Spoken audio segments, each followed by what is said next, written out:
बिस्मिल्लाहिर्रहमानिर्रहीम। Dear students, अस्सलाम वालेकुम। आज हमारा टॉपिक है MCQs on importance of carbon.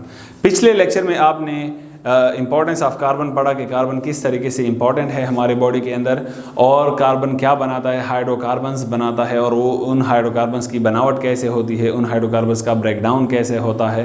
तो अब उन्हीं के ऊपर कुछ मॉडल एमसीक्यूज लेकर आए हैं। तो फर्स्ट एमसीक्यूज की तरफ आएँ। Number 1, high molecular mass compound was hydrolyzed and the product was analyzed and found to be amino acids. So the compound is proteins, carbohydrates, lipids या vitamins. ये कहते हैं कि एक बड़ा मॉलिक्यूलर मैस वाला ऑब्जेक्ट हमने क्या किया, हाइड्रोलाइज किया। हाइड्रोलाइसिस उसका किया मीन्स कि उसकी ब्रेकडाउन की। ब्रेकडाउन के नतीजे में हमें जो उनके मानोमर्स मिले वो मानोमर्स अमाइनो एसिड्स कहलाए। अमाइनो एसिड्स पहचान में आ गए कि ये अमाइनो एसिड्स हैं। ठीक है, तो कहते हैं कि अब ये मानोमर्स अगर अमाइनो एसिड्स हैं तो पॉलीमर क्या होगा, सिंपल है ना।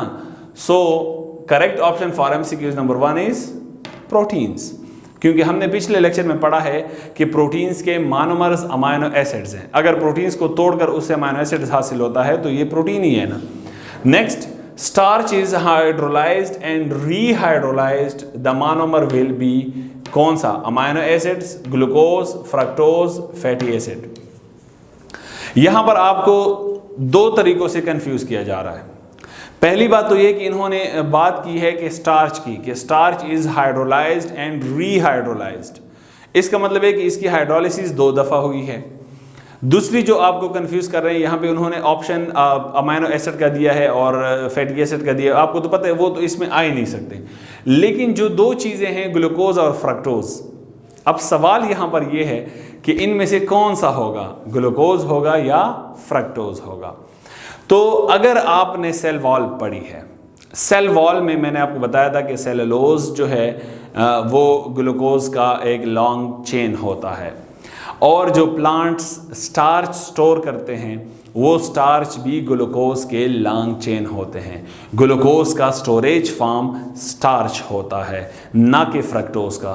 सो यहाँ पर करेक्ट ऑप्शन कौन होगा, दैट इज ग्लूकोज। स्टार्च को दोबारा हाइड्रोलाइज किया गया तो उसे ग्लूकोज हासिल किया गया। अब सवाल ये कि स्टार्च को जब हम पहले हाइड्रोलाइज करते हैं उस वक्त क्या होता है। स्टार्च एक बहुत बड़ा पॉलीमर है तो उनको एक दफ़ा में हम हाइड्रोलाइज नहीं कर सकते। हम क्या करते हैं, पहले उन्हें हाइड्रोलाइज करते हैं, उससे हमें बहुत सारे माल्टोज हासिल हो जाते हैं, फिर उन्हें हाइड्रोलाइज करते हैं तो हमें ग्लूकोज हासिल होता है। ठीक है, तो फर्स्ट हमें माल्टोज हासिल होता है, सेकंड हमें ग्लूकोज हासिल होता है। तो करेक्ट ऑप्शन यहाँ पर क्या है, ग्लूकोज है। Next, glucose and fructose combine to form dash.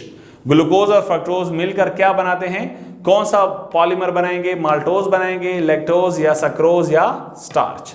यहां पर इस एमसीक्यूज के अंदर आपको 3 एमसीक्यूज बेसिकली समझ में आने चाहिए कि माल्टोज क्या होता है। ग्लूकोज और ग्लूकोज जब मिलते हैं तो माल्टोज बनाते हैं, ग्लूकोज और ग्लूकोज जब मिलते हैं तो माल्टोज बनाते हैं। ग्लूकोज और गैलेक्टोज जब मिलते हैं तो लैक्टोज बनाते हैं और ग्लूकोज और फ्रक्टोज जब मिलते हैं तो सक्रोज बनाते हैं और बहुत सारे ग्लूकोज जब मिलते हैं तो वो स्टार्च बनाते हैं। ठीक है, सो correct option for MCQs number 3 is sucrose.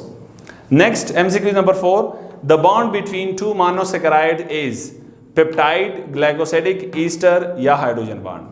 दो मोनोसैकेराइड्स के दरमियान, मोनोसैकेराइड क्या है, वो कार्बोहाइड्रेट्स के यूनिट्स हैं, यानी कार्बोहाइड्रेट्स के मानोमर्स हैं। अब कार्बोहाइड्रेट्स के मानोमर्स के दरमियान कौन सा बॉन्ड होगा, ये पिछले लेक्चर में मैंने आपको बताया था, कौन सा होगा, glycosidic bond. So correct option for this MCQs is glycosidic bond. Next, the bond between 2 amino acids is, amino acids के दरमियान कौन सा बॉन्ड होगा, पेप्टाइड, ग्लाइकोसिडिक, ईस्टर या हाइड्रोजन बॉन्ड।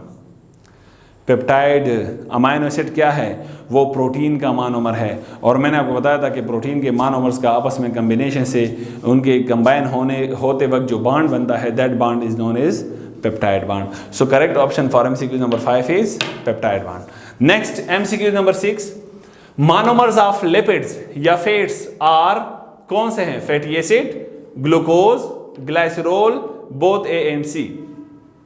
तो ये भी आपको पता है, पिछले लेक्चर में हम पढ़ चुके हैं कि फैटी एसिड और ग्लाइसरॉल जो है वो क्या है, लिपिड्स यानी फैट्स का क्या है, मोनोमर्स है। सो यहाँ पर करेक्ट ऑप्शन ए है और सी है। सो डी करेक्ट ऑप्शन आएगा कि both A and C. Next, the bond between fatty acid and glycerol to form lipids fats is known as what?